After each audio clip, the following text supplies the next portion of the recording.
بقية الله في السماوات والأرضين.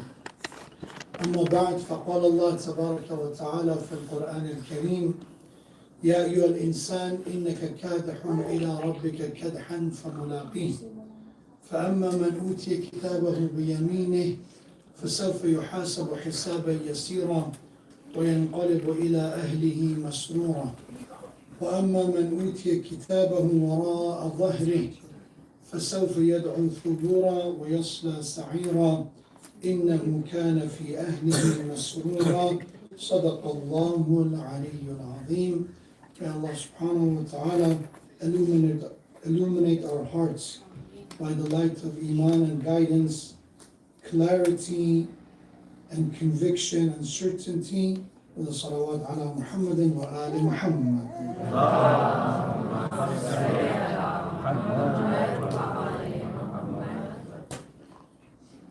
So inshallah, this Moharram, the subject that we will be discussing is to understand what is Allah and what is God's plan for us. And the way we will go about it, every night I'll try to focus one aspect of understanding what we mean by the plan. Because when we speak of a plan, there's obviously, for every plan there's a goal. Why we even have to come up with a plan to begin with.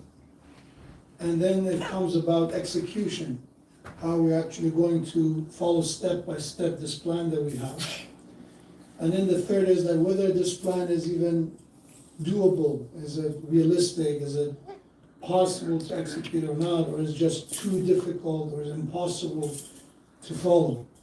And lastly is that what will be the outcome? What will be the result? At the end of this plan, what are we trying to accomplish? As we had some goal in mind, we had a purpose behind it. So quite often when I have this conversation with people, especially those who have doubts about religion, this is one of the fundamental challenges they have, is that what's the point of religion?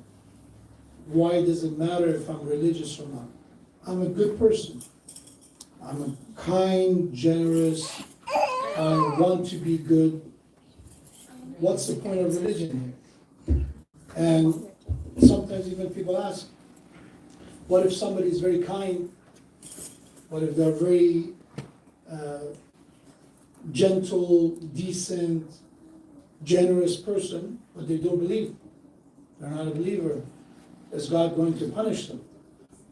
Let's say, even always they gave me example of all these innovators, right? People who created all these kind of advancement for human beings, from the Edison to Einstein and all the other people that we know about their names. What if they categorize themselves as non-believers? So God is going to punish them, although I'm the one sitting at the Masjid or Husseiniya and benefiting from their invention. And meanwhile, there could be someone who's a believer who believes in God, but they never done anything. They did not contribute anything. So these kind of questions comes to mind, but the answer to that question comes from this, that what's the point of religion, is that what is God's plan for us? So there is this narration from Ali ibn Abi Talib alayhi salatu wassalam.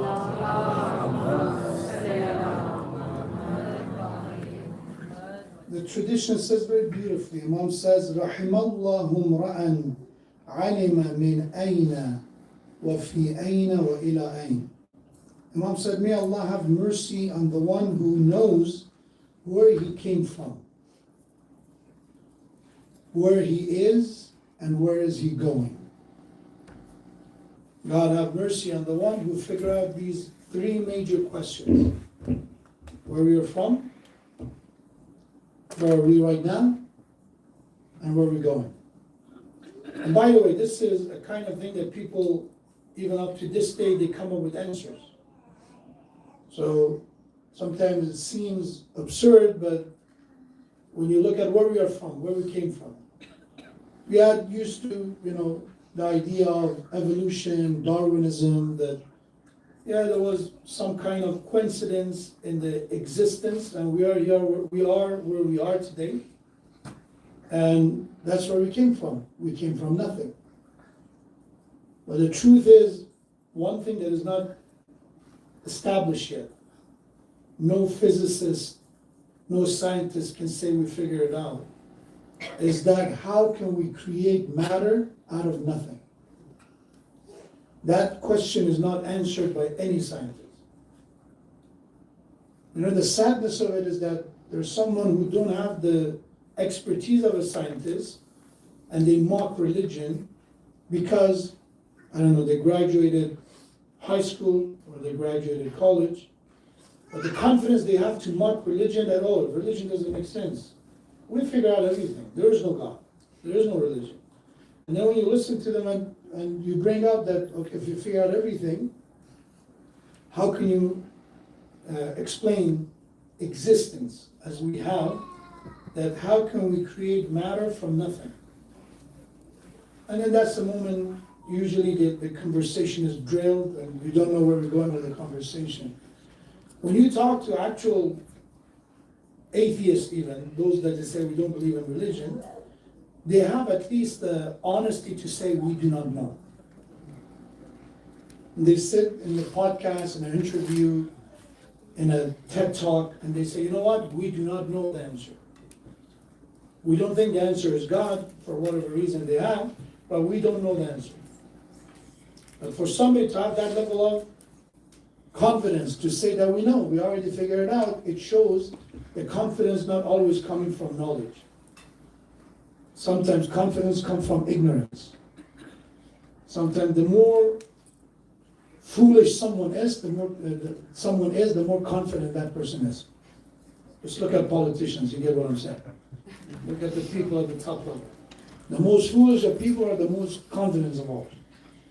The ones who actually are very knowledgeable are hesitant to whether to say it, how to say it. They always, think over and over whether this is something I can make my case with or not. But the foolish person is not like that. So going back to the question, where we are from. So Darwinism tried to go from that route, still don't know the answer. And now we have a new thing for the past few years, is that people now go on science fiction route. Where are we from? We're from aliens. Right? We listen to podcasts here and there, and people, again, confidently talk about it. That intelligent life comes from other planets. Just look at pyramids, look at all these fascinating things. We don't know how they're here. And then they try to use some kind of, I would call it, editing technique to make their case with a video or with a clip. So where are we from? Apparently one of the possible options to some people, the answer is aliens. Where are the aliens from? We do not know. And then we have the third one, where are we from? Which again is the perspective of believers, not just Muslims. We can go past in the history of humanity since the time of, civilizations in the past, from Roman Empire to Greeks and all that, and that is the notion of gods. So we have the God, which is the monotheistic understanding, and then we have the polytheism, the plurality of gods, which we look at Greek gods and Roman gods. But the idea is that there is a deity, a creator behind it. And that makes a big difference. Because where I came from makes a big difference. Because if I'm coming from aliens, the meaning of life is very different if I am just a lucky accident in the universe versus that I was created by an absolute intelligent creator. The answer to this question, okay, why does it matter? I came from somewhere. Why is it a big deal? It is a big deal because it will dictate how I will live my life. It makes a big deal. It's fascinating when you look at philosophy. Again, I ask brothers, inshallah, let's do this. All the brothers, please join, except those who are leaning on the wall. Everyone else, inshallah, join to my left. With the salawat ala Muhammad wa ala Muhammad. محمد Thank you. صلوا على محمد وآل محمد. اللهم صل على محمد وآل محمد. So, answering that question that where I came from and why does it matter, as I said, is going to dictate the way of our lives. One example would be philosophers, thinkers, right? So there are those that they attempted to understand reality through logic, reason, intellect, whatever they called it, right? And the outcome of that, we have two types of thinkers in human history. And I'm not talking about just Muslims. Let's talk about overall, regardless of their region. So in philosophy, there are big names out there. For example, you hear the names like Nietzsche as one of them. And Descartes is another one. And then you go more ancient, you come to Aristotle, Plato, and all of those. The conclusion they come are two types. One conclusion is, we come to understanding that there is meaning to life, and there is an origin for life, and there is a design behind the creation. And those who live that life, their type of life is very different. Socrates, Aristotle, Plato, when you look at their life, they dedicated their lives to educate people, and even some of them eventually were punished because of it. Because they were advocating for people to use their intellect, their reason, and sometimes is to question authorities and not blindly accept every statement. On the other hand, you have the likes of Nietzsche, you have the likes of, Western thinkers who come to the conclusion that there is no creator. So eventually they come to a way of understanding of life, that life overall, there is no design behind the creation. There is no creation and there is no design. And you look at the life that they live, for example, Nietzsche himself, read his biography. He eventually dies from syphilis. He's not someone who cares about morality. He does not live a life of, commitment to family. He does not go to that route. His life again, and eventually he dies from that disease as well. And there's a long list of people like that. Because what they come to conclusion is that there's nothing to life. I can live the way I like, and the rules of religion that I need to, be religious in the sense that I need to be modest, or I need to be pious, it does not make any sense. It benefits if it, about society, yes, there is a logical purpose that we follow the rules because as a human we live together, we coexist. But personally, I can do whatever I want. As long as I don't hurt anybody else, I can do whatever I want to myself. I'm saying all of this that to come to understanding that these answers have implications about the way we live. It have implications. No. So one of the people I want you to think about, and we're not here to speak ill of the dead or shame them or any of that. God protect us. Because being religious is not a guarantee that I will be pious. I can have religion and, God forbid, decide to ignore all of it. Choose to ignore all of it. Having faith is not a guarantee that I will follow it.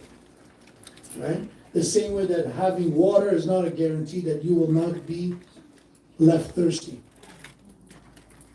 Right? It's not a guarantee. You could have water, but you don't have the understanding that I need to drink water. Or that you put away water somewhere that you cannot access. So I can have religion, but somehow, because of whatever excuse, I don't use it. It matters. So one of those names that I quite often hear young people use was the one that we celebrated by making even movies about them, celebrating them, right? One of the famous people was again, physicist. They made a movie based on his life, and he was one of the people in his interviews who would say, I don't believe in Allah. You know who am I referring to, right? The wheelchair physicist, right? And I don't want to again advertise and mention names in order to just get, it could be any other name for that matter. Right? He was someone who said, I don't believe in God. And at the young age, he had this disorder that eventually his muscles stopped working. And in order to communicate, he was dependent on technology. So he was using his eyes and eye tracking technology in order to be able to communicate with people. Okay, not a big deal. There's a lot in that. You look at courage, look at commitment, that no matter what kind of illness befalls you, you still can live your life. You can accomplish. You can be someone well-known, recognizable. A disability should not define you. There's a lot of great things. It's kind of an inspirational story. Right? And this person died due to illness and all that. Personally, when you look at his life, is open now, is even made into movie. This is a person who had multiple divorces. Number one, relationship for him was not something that made them, and this is not the part you say, okay, divorce does not make someone evil or anything. But the idea of somebody who does not believe in the construct of family, from a religious sense, is not going to be something that you can make your case with. The fascinating part was after the Epstein file was released. And this person was very, very heavily involved in Epstein file. He was summoned to his island and he was involved in a lot of abhorrent and horrible things. Someone witnessed it. And that's something to think about. I'm not saying that a religious person is incapable of that. But for someone to come from that understanding that there is no morality, there is no sense of piety, there is no such a thing as modesty, it becomes clear that there is no meaning and there is no point in it. So we have to ask that question. Imam alayhi salam said, may Allah have mercy on the one that they know where they came from and where they are today. Where are they right now? Meaning they recognize the nature of this life. And in order to understand where we are, again, you could have two different understandings of where we are. Some people look at the world as a playground. That's what is this life? It is a place for me to have fun. That's where I am. This is a playground, this is an amusement park. For somebody else, this is a battlefield. This is a place that you are constantly struggling in order to make your case and be on the top of the food chain. That's one understanding of the world that you live in. And then there's a third one that you look at this life as a test. That's all it is. It's a moment of test to show who we are. Everything that I've been given or everything that was taken away from me is a test. So when I receive a blessing from God, it's not a reward. When I'm wealthy, when I'm healthy, when I'm, God forbid, poor or sick, it's not a punishment of God, it's not a reward of God, it's a test at the end of the day. That's another perspective, where we are today. And then the third and the final one, ila ayn. Imam said, may Allah have mercy on the one that they know where they're heading to. Where's the destination? Again, it makes a big difference. The one who does not believe in the hereafter, why should I care about doing charities who are going to survive after me? I don't believe in it. The one who does not believe in the hereafter, they don't care about letting go and forgiveness and being the bigger person to that extent. Versus the one who believes in the hereafter, they look at life not as just 60, 70, 80 years that they've been given, rather a continuous life that is being transformed from one form to another. And I want us to think about that these three major questions is where the God's plan is. Where I am from, what's the origin, where am I right now, and where am I heading to? And lectures that we listen to should address these three things, or at least one of them. I know that we live at the time that, mashallah, we love to listen to lectures sometimes. And the word love, I'm not using it, in a sense that exaggerating. Some people really like listening to lectures. And there's nothing wrong with it. But there's a possibility that when you listen to lectures, the purpose of lecture becomes amusement and entertainment. You know how a presenter, how a speaker, they're giving a talk, could be entertaining, could be fun, could be, somehow I feel that, it was high level. I always make a joke that there are those individuals that when the lecture is over, they said, a great lecture, top notch. And when you ask them, what was it about? So I don't know, I have no clue. But it was great. How do you know it was great? That's why, because I didn't get anything. It was above my level, it was so advanced that I got nothing. The point of a lecture is not to just be entertained and amused, although it's very important, delivery matters, there are skills, there are arts of it. But the purpose of a lecture at the end of the day should be, especially when I'm sitting here at the member, right? When I sit on this position, that it's an amanat. It means I was trusted with this position. That I should talk about one of these three things. Either we talk about the origin, we talk about Allah, we talk about the plan of Allah. Either we talk about where we are today, the current event, and how we should face it, the challenges, the tests that we're facing, or is it about understanding the destination, the hereafter, the after, and the qiyamah. These should be part of it. Otherwise, if I come and I give a talk about how to file for taxes, great topic, but not for member. Give a talk about, other subjects that may be entertaining or even important to know, but there's a place for it. There's a time for it. Because one thing is that why we don't talk about this topic. And we always love what kind of topics? Controversial, trendy topics. And we need to talk about them to a certain extent, but if every lecture is always dominated by the current trends, then I am not proactive about learning. I am just reactionary to what's happening. And I always will be in this defensive position. Okay, what is the latest insult on Islam? Let's talk about that. What is the latest controversy about my faith? Let's talk about that. Rather than I need to understand some of the foundations. If I understand the foundation, then my roots are strong.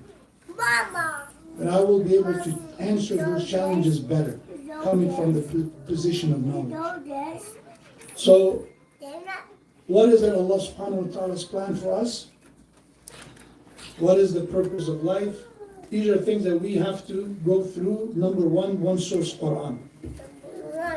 The second, we go to teaching of the Prophet. And then we go to teachings of his family and himself.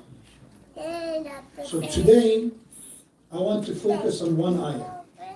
The ayah recited from Surah Inshiqaq. So what is Surah Inshiqaq about? Surah Inshiqaq is about a description of the Day of Judgment. So already the origin, the third part is there. Bismillah ar-Rahman ar-Rahim. إِذَا السَّمَاءُ انشَقَّتْ وَأَذْنَتْ لِرَبِّهَا وَحُقَّتْ. So Allah subhanahu wa ta'ala describes the Day of Judgment by saying, when the sky is split open, talks about the world as we know it, when the Day of Judgment will come, this world as we know it is not going to stand anymore. And by the way, one misunderstanding I already addressed in previous years, Day of Judgment is not the coming of Imam Mahdi. You should not confuse them together. The Day of Judgment is not end of time and Akhir al-Zaman. They're different things. If you look at it chronologically, we are in Akhir al-Zaman right now, end of time. Our Prophet was the Prophet of Akhir al-Zaman. So when you look, depending how we look at the time and look at the linear line that we have, there was the first Prophet of God, Adam alayhi salam, and there is the last Prophet, Khatamul Nabiyyin, Khatamul Anbiya, which is the seal, the last messenger of God. So he already came. And that is Prophet Muhammad sallallahu alaihi wasallam.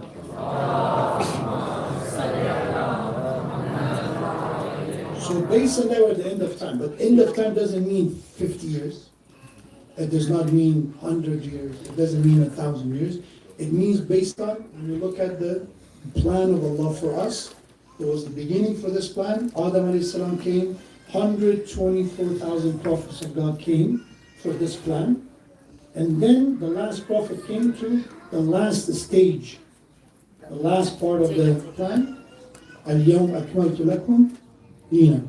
The day the religion was perfected, the blessing was perfected, that's the day Islam become complete. And now we're living at end of time. So first of all, we're in Akhir Zaman. Akhir Zaman doesn't mean we're going to look at some of these cults out there that they have a date that, okay, the end of time is coming, right? The 2000 this.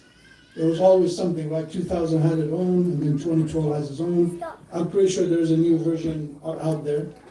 Not that way of Akhir Zaman, apocalypse, end of time. As we are living at the time that the last messenger of God came. There is no new prophet coming. There is no new religion coming. This is it. Akhir Zaman. Then during the Akhir Zaman, we have the coming of the Savior. The coming of the Mahdi. Anjalallahu ta'ala Fajr Sharif. May Allah hasten.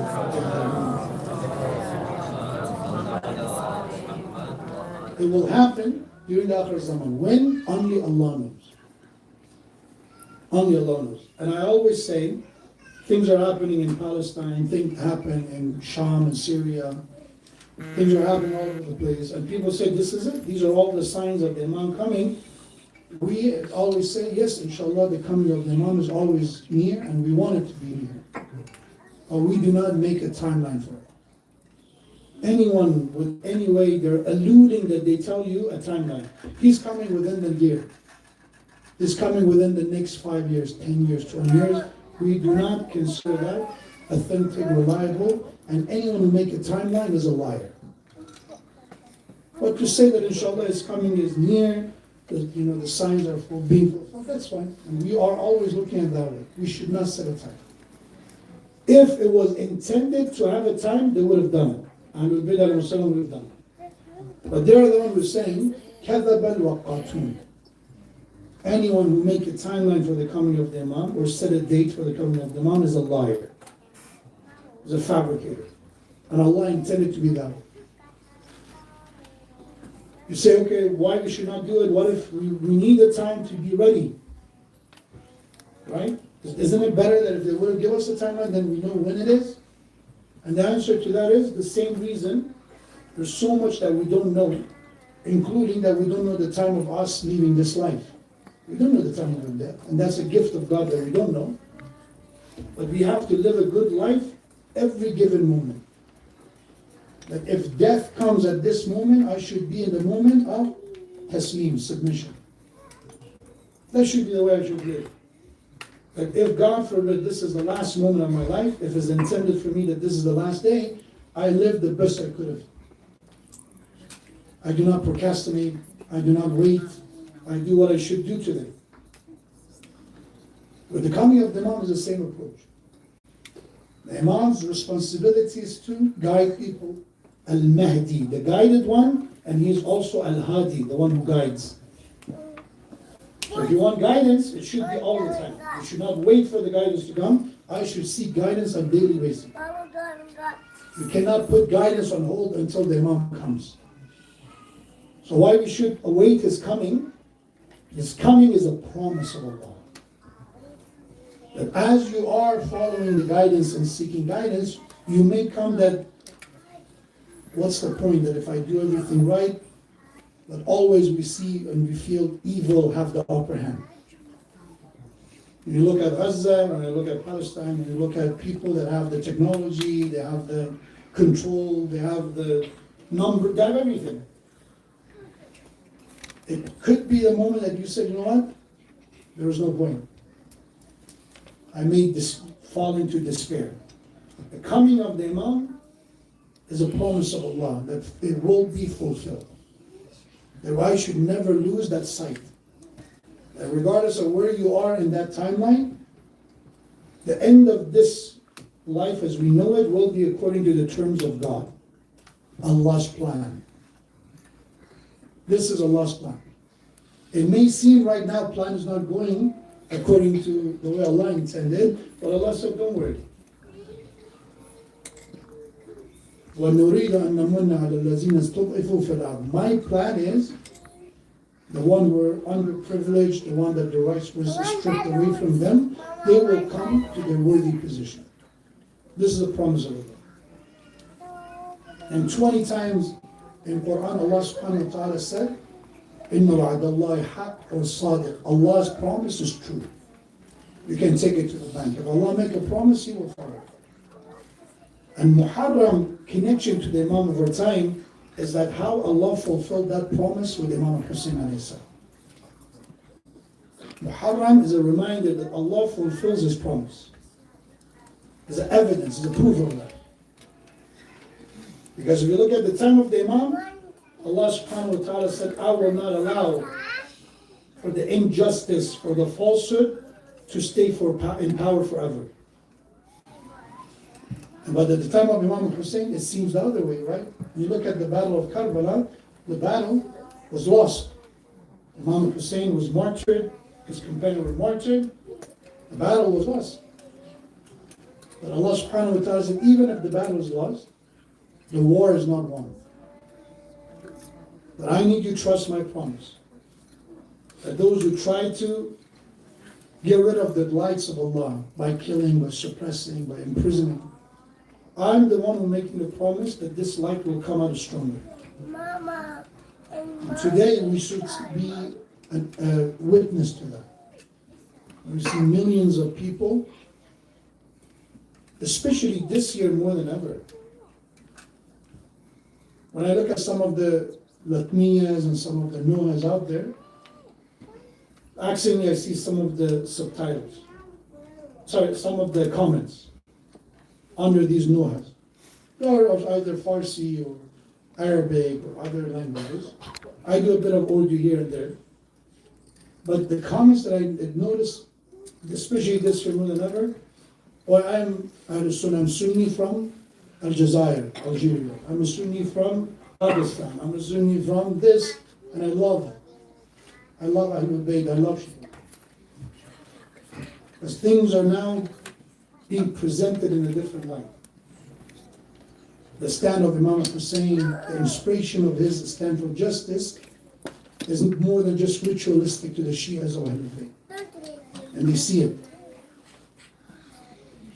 So this is the promise of Allah. So the coming of the Imam is, if you go chronological, end of time, we're in, and we have the coming of the Imam, the Zuhur, but it's not that the Imam comes and suddenly, that's it, the day of judgment happens. No, the coming of the Imam, it means once Imam established the justice, it will be the era of peace, the era of justice. Yeah, how safe it will be in that time that people don't find the need to lock their doors anymore. It's the time that people live in security and safety. And this will be a while. It's not that, okay, Imam comes for a year and that's it. All of this anticipation and waiting should come to a moment of actual reality, manifestation of that promise. And then, of course, we believe in Raj'ah, the return. The Raj'ah, the return, is that the belief is that after the Imam over time, those awliya Allah, those Imams of Ahlul Bayt, that they did not get the opportunity because of their injustice to show their justice, to establish their rule, Allah will give them a chance to rule. So we have that Imam Ali alayhi salam, Imam Hussein alayhi salam, they will be given a chance to rule upon earth before Day of Judgment. This is known as Raj'ah. You've heard when you say, Allahumma salli ala Muhammad wa ali Muhammad wa ajjil farajahum. When you ask Allah, hasten, not just the return of one. In Arabic, hu, farajah, means him. hasten in his return.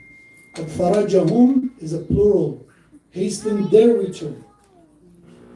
And you say, oh, that become too, metaphysical and too complicated. It's not supposed to be that time of the zuhur. That is going to be that time that Imam will advance knowledge according to tradition, that if all the knowledge that humanity can have access to is 28 letters, the number of alphabet, by the time of the coming of the Imam, humanity is only able to unlock one of the letters. 1 out of 28. If you just divide it. It's an analogy, it's a metaphor. Meaning that all we have discovered till this day, including the AI and all of that, imagine if the automation comes and we are thinking about, the robots doing the work of the man. And by the way, to some extent it's coming to reality. I talked to some people in tech and they say it's very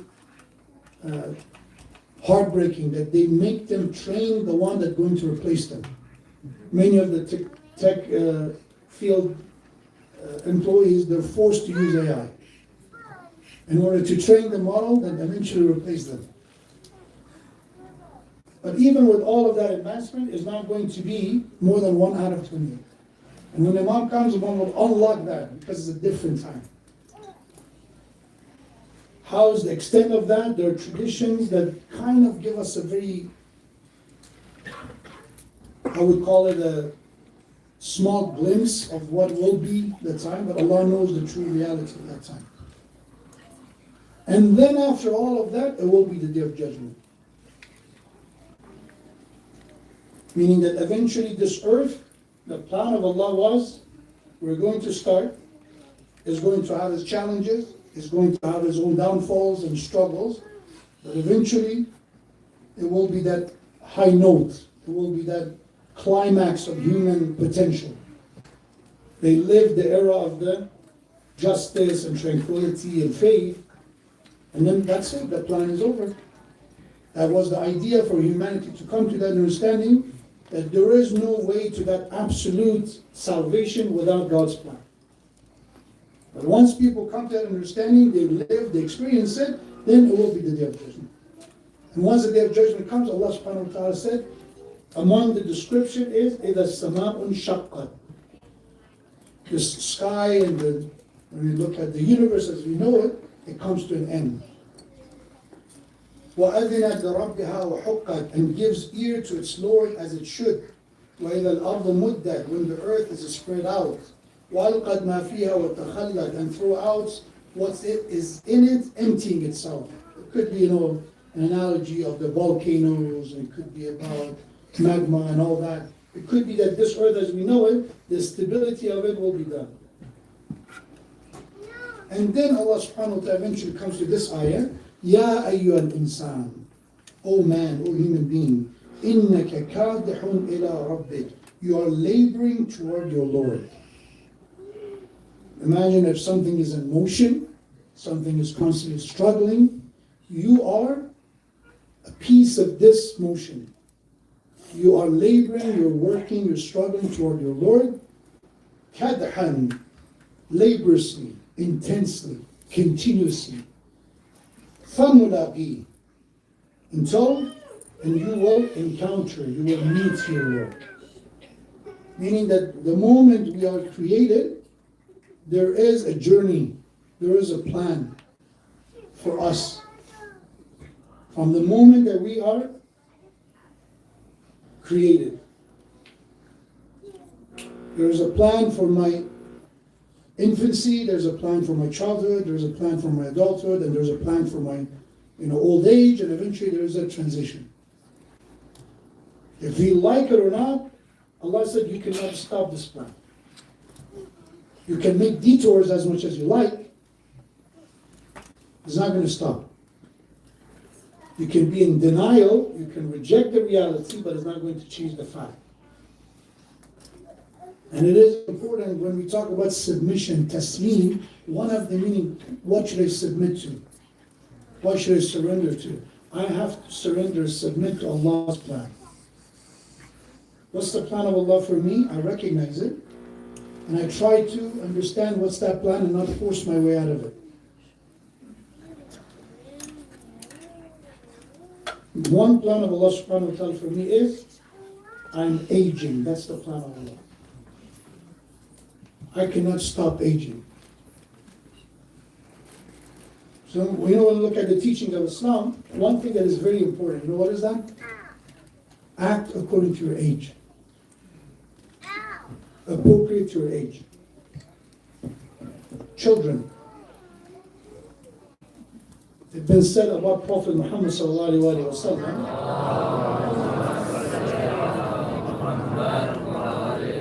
that when he was talking to children, he became a child. The one who was the most humorous, the one who was making the most amount of jokes with children was Prophet. And somehow, the moment we come to the Imam Barga and Majlis, the children, the adults think that, okay, I need to be as serious as I can be with them. Because that's the right thing. No, their age requires a different approach. They should be a child. We should allow children to be children. The worst thing we can tell our children is, you're an adult. Why? Because they are older siblings, and that's why the first child suffers the most. And the first child always suffers. Why? Because depending when the second sibling, the second child comes in, from that moment they're being told, you're older. You should know better. Oh, but he's 5 years old. Why you should know better? A 7-year-old's supposed to know what a 7-year-old knows. Act according to your age. And that's Allah's plan. Whenever we rush it, we don't understand Allah's plan. Children are not meant to become adults.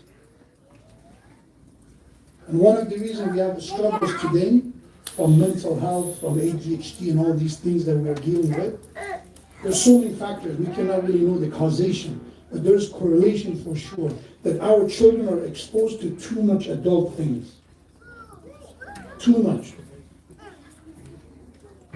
The other day I was looking at somebody, a tech reviewer, talking about that how he created this program using basically some programming and as well as some settings in the iPhone to make iPhone a dumb iPhone. So you know, when I was a child, we used to have home phones, landlines. And that way we could talk to each other and all that. But now our children, I cannot hand them this. Dear parents, this is the equivalent, I don't know what I can equivalent of this is. This is a library. This is an entire blockbuster. This is an entire inappropriate content of billions of stuff out there. This is a bunch of ads that you click to download a game and God knows what comes. This is a bunch of ads that pops up in the middle of your child watching Baby Shark. This is the most dangerous device if you do not use it. And he said, you know what I did? I made it in a way that you cannot access the internet. You can call, you can do this, few things, and that's it. We downgraded it back because we recognize, oh, we've been doing too much. Because I don't want my child, because one of the biggest, most creative excuses I've seen parents buy phones for their children. I need to pick them up from school. I need to know where they are. There's always a story.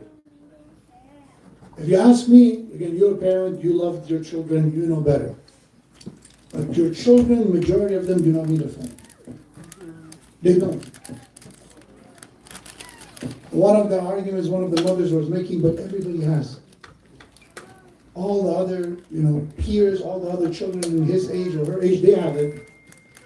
And I said, perfect. If that's the logic you want to follow, Bismillah, just wait until they go to public school and there is a, Valentine's Day and there's a dance and everybody does. Just be ready. Everybody does so many things. If you're going to go with that logic because everybody else do it, be ready. There's no end to it. Especially because we live in a place that we're a minority. Or you can explain, you want a phone, why do you need a phone? What's the purpose? You'll get the phone when there's a need, when there's a time. Your age is that you can have this. They will hate you. Ask teenagers, which teenagers do not hate their parents? Story of my life. People don't like the one who wants to be authority. Nobody like, and this idea that you need to be liked by your children. You don't need to be hated by your children. They say they hate you, but they don't hate you. Don't be the one that they hate you for no reason. But to say that I need to be liked by them, no. You don't need to be liked by your children. When you tell your child it's at bedtime, they're not going to like you. It's fine. When you tell your children, game 1 hour, this time limit, they're not going to like you. And that's fine. But the way you do it should be right. Okay, I told you, no negotiation, this is the time. They're going to throw a tantrum, they're going to say, you need to keep your calm. You cannot use anger to discipline. You cannot lose your mind. You cannot get angry and say, you are ungrateful, when I was your age this happened, and all the other things that happened. But you need to understand, you need to be firm, but calm. So it is important to understand what it means age appropriate. And I'm not talking about PG-13 and rated R. That's not it. It's ridiculous. You know how people, who are the people behind ratings of these contents? They're not experts. They're not psychologists. Just read on it again. I will maybe talk about it more tomorrow. It's the most ridiculous system they have. It's about the number of profanities is being used in a movie dialogue. So they literally go through the dialogue of the movie. If it's, I think, 2-3 times or more, then that's the way rating goes. Whatever you imply, whatever is not direct profanity, whatever is, subliminal messaging, they do not care. Because it's not measurable. That's why today we have websites that their job is literally, and this is not a Muslim website. Even we're looking at the secular parents, they come to the understanding that, you know what, there are a lot of things out there that are not good for my children. So they have reviews. They actually analyze that this is how much this kind of a content in this movie, in this cartoon, in this animation, what kind of messages they're promoting. It needs a bit of work. The plan of Allah is that we need to act appropriately according to our age. Children have to have that childhood. When it comes to teenagers, there's appropriate behavior for teenagers. When it comes to adults, appropriate things that is for them. And the plans start to become chaotic when we are all over the place. You have children who are expected to act like adults, sit in Sheikh Modarres member for 50 minutes. Honestly, that's not fair to them. It's not. 15 minutes lecture for a child is not fair. And when it comes to the adult, you have, mashallah, 25-year-old who's acting like 10 years old. You have that too. They don't want to grow up. And that's when the plans start to go out of the picture. And the result, when you have this chaotic mix of everything, including what is the plan for a certain age, the outcome of that will be, always is going to be lack of tranquility, lack of calm. I know some adults who say, when I was young, I couldn't act like a child. Now I make my own money, I want to be a child. And they actually, there's a lot of suppression that happened at them. They say, this is the time for me. And it's a result of not following the plan. And in a plan, there's going to be always something that will be slip-ups, there will be mistakes, and that's okay. We're not talking about, that's it. If I did this mistake, that's it, that's the end of the success of my child. It's not the case. is rather not allowing that to become the routine, that becomes something persistent. And we learn from that slip up, from that mistake, and then get back to the original plan, get back to the right way. We ask Allah subhanahu wa ta'ala by the honor of the Imam of our time to be among those that we recognize where we are from, we recognize where we are, and we recognize our final destination and our final abode with the salawat ala Muhammad wa ali Muhammad.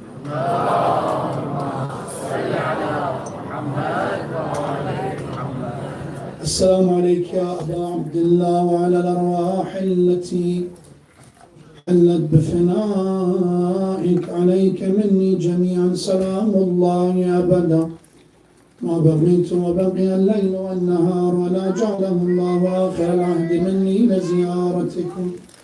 السلام على الحسين وعلى علي بن الحسين وعلى أولاد الحسين وعلى أصحاب الحسين. When we speak of Ashab al-Hussein, let's remember this companion who joined very late, last minute, but he joined. And that's why it matters that if I make mistakes, if I have moments of weaknesses, flaws, I come back from it. I don't let that to be my final step, to be that what I continue the rest of my life with. Look at this Moharram and say, Ya Allah, I know that maybe I'm going through hardships, challenges, struggles, but I'm using this opportunity, this Moharram, that I want to come back and change for the better. I'm asking for your forgiveness. I'm asking for your help. Ya Allah, give my hand by the honor of Hussein alayhi salam. And this companion who is the one who went on the path of redemption is Hurr ibn Yazid al-Riyahi. The same Hurr who intercepted Imam Hussein's path, did not allow him to go to Kufa or to return. The one who waited for the reinforcement. And then eventually Umar ibn Sa'ad, Shamr ibn al-Joshan, and many other of these villains, they joined the rest of the army of Umar ibn Sa'ad. And now he's seeing that, he thought that probably this encounter will not lead to a battle. He thought that it's going to be just threats and some kind of resolution through it. But once it became clear that the decision was made that we're going to attack Hussein alayhi salam, we're not going to show any mercy. We're not going to allow them to leave without giving allegiance to Yazid. We have that this is the statement narrated from him. He said, I saw myself standing before hell and heaven. That was a moment of somebody's destiny being sealed by his decision. And we have that he waited, but he waited for the right time to leave. He's the commander of the army. He knows that he's joining the side that have no chance of winning because there only are 72, and on this side there are 30,000 soldiers. So imagine that you are now in that kind of a position that I know is going to be a lost battle. But now I'm choosing to stand by the side of Hussein or by the side of Yazid. I'm choosing the side of dying with dignity or living with humility and misery. And he made his decision. He came toward the camp of Imam Hussein alayhi salam. But there are certain things that he did that should be a lesson for me and you. That he did not go with arrogance. He didn't go with entitlement that I want you, that you have to forgive me. No. It was a sincere apology. So he took off his shoes. With bare foot, he walked toward Hussein alayhi salam. He had a sword in his hand, and when he arrived, Imam al-Hussein came to welcome him. Ya Abu Abdullah, how generous you are that even your enemy who comes back to you, you come to them and you welcome them. It could be that I'm the one that at least I claim that I love you, that my parents, my mom raised me with your love. How could I not expect that you come and welcome me at the time of death, at the night of the grave? So Imam came to him, and the first thing he said was, Halli min tawbah. He said, oh my master Hussein, is there the door of repentance is still open for me? Is there a chance of forgiveness for me? And we have that he sat on his knees, put his head down, crying, weeping, and he offered his sword to Imam al-Hussein that whatever you decide for me, I deserve anything you decide for me. So what Imam alayhi salam did, Imam alayhi salam hold him on his shoulder and helped him to stand up. And he said, raise your head, irfa' ra'sak. You don't need to be embarrassed. You came back, you made the right decision. Of course, the door of Tawbah is repentance. Of course, the door of repentance and Tawbah is open. Allah will forgive you. And that said, nothing that is too late, that why you didn't join later, nothing. He asked an Imam who is the door of Allah's mercy, he told them that you should not lose hope in Allah's mercy. And we have that he joined Imam's companion. Nobody said a thing. Nobody made him feel unwelcome.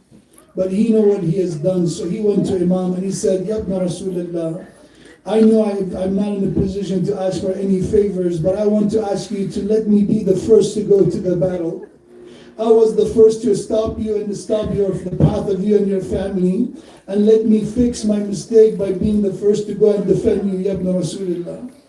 And Imam accepted, Imam agreed. And we have among the first to go to the battle was Hurr ibn Yazid al-Riyahi. And imagine how humiliating it was for Umar ibn Sa'd that one of the major commanders of his army joined Imam al-Hussein alayhi salam. So he said quickly to his soldiers, to his henchmen, do not wait. This is going to be a moment of shame for us. Go in and attack him and do not give him a chance to speak. So when Hurr came, he is among the brave men of Kufa, well known for his bravery and honor and nobility. He fought the enemy ferociously. He killed many of them, but it was unfair. It was in no way fair fight. They surrounded him, they struck him until he fell on the ground. And in that moment, he knew that he should not expect Imam al-Hussein to come to him. He still, and although Imam said, we forgive you, but he did not want the Imam to come to him. He only said, alayka minna salam ya Abu Abdullah, farewell to you, O my master Hussein. And Abu Abdullah arrived by his bed, arrived by his deathbed on the final moment, and he used a part of his clothing, a cloth from his own clothing. But here we have that he saw the injury, he saw this wound on his forehead. So Imam alayhi salam, he was the one who made sure that the bleeding to stop, as if Imam giving him a badge of honor at that moment. In this final moment, Imam held the head of Hurr ibn Yazid al-Riyahi on his lap, and he said that indeed you are the one who own a worthy name. Your mom named you Hurr, which means the one who is free-spirited. He's the one with the free soul. Indeed, you're worthy of this name. And this final moment, Abu Abdullah made sure Hurr is not going to be he's not going to be alone. And he made sure Imam is going to be by his side. But La yawmka yawmika ya Abu Abdullah. There is no musibah like the musibah of Hussein. Because on those final moments, for every shaheed, for every martyr, Imam reached him. But when Imam opened his eyes, there was no one around him. There was no one to help the head of Hussein. Instead, his killer Sheikh is sitting on the chest of Abu Abdullah. He is the one who pulled his blade. We have that he has his dagger ready. ولا لعنة الله على القوم الظالمين يسألهم الذين ظلموا أي منقلب ينقلبون إنا لله وإنا إليه راجعون. Ya Allah, we ask you by the honor of Imam Hussein, as we inshallah were inspired by Hurr. Ya Allah, we come to you seeking forgiveness, seeking pardon by the love of Hussein. Ya Allah, forgive us. Ya Allah, grant us your mercy and your maghfirah. Ya Allah, forgive the soul of all of our marhumin, all the mu'mineen and mu'minat. Ya Allah, hasten in the dhuhr and the return of the Imam of our time. Ya Allah, grant relief, victory, freedom to all the oppressed and all the madhumeen of the world, especially of the madhumeen of the Muslim Ummah. Ya Allah, we ask you to grant the mareed, the ill, those who are dealing with calamities, hardships, and trials, grant them strength of iman, grant them sabr and patience, and grant them relief and shifa and healing, Ya Allah. Allahumma ighfir lana wa liwalidayna ولوالدينا ولمن له حق علينا ولجميع المؤمنين والمؤمنات. Please recite Surah Al-Fatiha for the all marhumin, especially the marhumin of the sponsors of the program, for the Surah Al-Fatiha and salawat ala Muhammad wa ali Muhammad.